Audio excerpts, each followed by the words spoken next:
Drive with Bill Cameron on ESPN 106.7 and online at ESPNAU.com. On a Monday after another very interesting weekend. Wow, the best performance we've seen from Auburn. That first half in Starkville, it's the best I can recall on the road. And I don't know that I can say since. So I mean, that's the best I can best I can recall. Period. On the road in an SEC game, in a long, long time, as Auburn went over and just dominated the first half of play and then cruised to a 38-14 win in Starkville. That first half was incredible. I didn't see that coming at all. I thought it'd be a closer game. I thought Auburn could win by double digits. I didn't see that coming though. No. Especially when the third play of the game pass to Tony Stevens is deflected and picked off, and Mississippi State is in the red zone with first down, and then after a third down stop, Auburn jumps off sides. Yeah, you're thinking that this is 2014 all over again. But then the field goal is missed, and from that point on, it was just whatever Auburn wanted, it seemed like. I mean, right down the field to score, and then score, and then score, and again, and then the defense gets it on the. I mean, it was a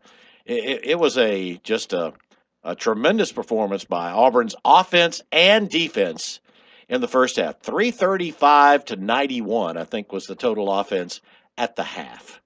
That's unbelievable. It really is. I mean, and they gave up 91 yards defensively. Mm-hmm. That's all in the first half. And there were some great individual plays. Shaun White was terrific. Cameron Petway, terrific. Auburn's offensive line, best they played in this season by far.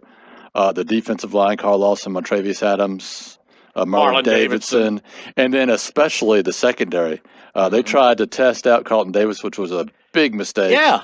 He had 3 of the 8 pass breakups, so I just thought overall Auburn played terrific. I wonder if Nick Fitzgerald just throws the ball too. I mean, maybe they didn't realize. Yeah. It's like, well, hey, this six hadn't seen the ball at him very much. Let's just try him out. I don't know, but yeah. Now I know there's some folks, and it was a little frustrating there in the second half. But again, after you take a little time to sit back and look at it. We had some. I talked to some folks talking about, there's the old Tubber Shell offense and blah blah. Well, I don't know about that really. Auburn only had the ball 4 times in the second half. Only had the ball 4 times in the entire second half. The first time they had the ball, they pick up a first down and have Cam Petway get stuffed on second down. So it's 3rd and 7, and there was a breakdown and Shaun White was sacked. Well, that's not exactly. I mean, if you're completely conservative, you're just running the ball on 3rd and 7. Second time they had the ball, Cam Petway picks up a first down and then fumbles. Yep. And then they had some holding calls. Well, and the third time they had the ball, they were backed up at their 2-yard line. Yeah. And they did throw on 3rd down. They tried to throw deep on 3rd down. So that was the first 3 possessions that they had in the second half. The 4th possession ended up being the long field goal drive. Right. And I feel very confident saying Auburn wanted to come out in the first series of the third quarter and put that game away with the touchdown drive. And when it didn't happen, and then didn't happen again, then it was time maybe to throttle back a little bit and let's just win this game. Yeah, it's sort of. I mean, it was a little bit of a shame. You'd like to have seen John Franklin get in the ball game, played a little more. Would have liked Cam Petway to get a little bit of an earlier breather. Yeah. Thank goodness it's an open date. But 39 carries when after Kerryon Johnson goes down with it appeared to be a sprained ankle. You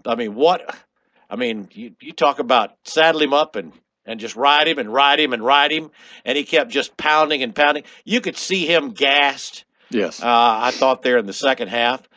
So it would have been nice, but I mean that's the problem when you had the depletion at running back before the season and lose Malik Miller.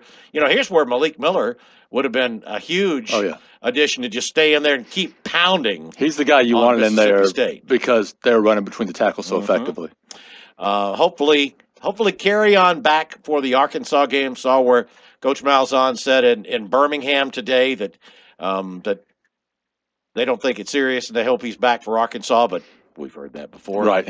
So hopefully, I mean, Auburn will need the full package there for the second half stretch.